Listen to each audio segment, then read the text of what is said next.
এখন সেই 5টা আসলে সিজন 5 দিয়ে শুরু করব নাকি ফিমেল 5 দিয়ে শুরু করব, সেটা দর্শক যেটা বেশি চায় আমি আসলে ওইটাই আগে বানাবো। হ্যালো দর্শক বিন্দুরা, কেমন আছেন সবাই? আশা করি সবাই অনেক ভালো আছেন। সবার কাছে আগে ক্ষমা চেয়ে নিচ্ছি, কারণ আমি ভিডিও আনতে অনেক দেরি হয়েছে। সমস্যার কারণে এতদিন ভিডিও নিয়ে আসতে পারিনি।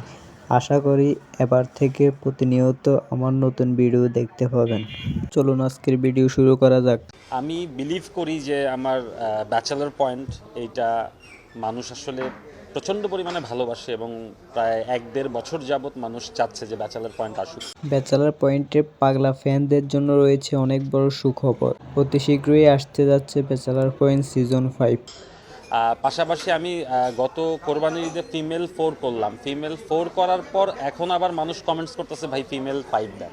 ফিমেল 5 নাকি ব্যাচেলর পয়েন্ট সিজন 5 কোনটি দেখতে চান? এখনই কমেন্ট করুন এই ভিডিওতে। সো মানুষের আসলে এই দুইটা 5-এর প্রতি এক ধরনের আগ্রহ তৈরি হয়েছে এবং আমি আসলে যেই কোনো কন্টেন্ট নিয়েই পোস্ট করি সব কিছুর মাঝখানে এই কিছু মানুষ কমেন্টস করে। আপনাদের পছন্দের উপর নির্ভর করে এবার নিয়ে আসতে যাচ্ছে ব্যাচেলর পয়েন্ট সিজন 5। অ্যাটলিস্ট 50% মানুষ কমেন্টস করে হচ্ছে হয় ব্যাচেলার পয়েন্ট 5 আইদার সিজন 5, মানে ফিমেল 5, এই দুইটা চায় মানুষ। সো আমার কাছে মনে হলো যে যেহেতু দর্শক চাচ্ছে, সো আমার আসলে 5-এর প্রতি মনোযোগী হওয়া উচিত। সেজন্য আমি ডিসিশন নিচ্ছি যে আমি 5-এর প্রতি মনোযোগী হব। তো দর্শক বিন্দুরা, আপনারা কোন 5টি আগে দেখতে চান কমেন্টে এখনই জানিয়ে দিন। হোপফুলি 2025-এ দর্শক আহ, আমার কাছ থেকে তাদের সেরা উপহারটা পাবে।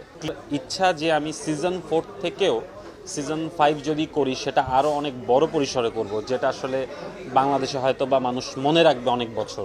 পরবর্তী আপডেট জানতে এখনই সাবস্ক্রাইব করে পাশে থাকুন। ধন্যবাদ।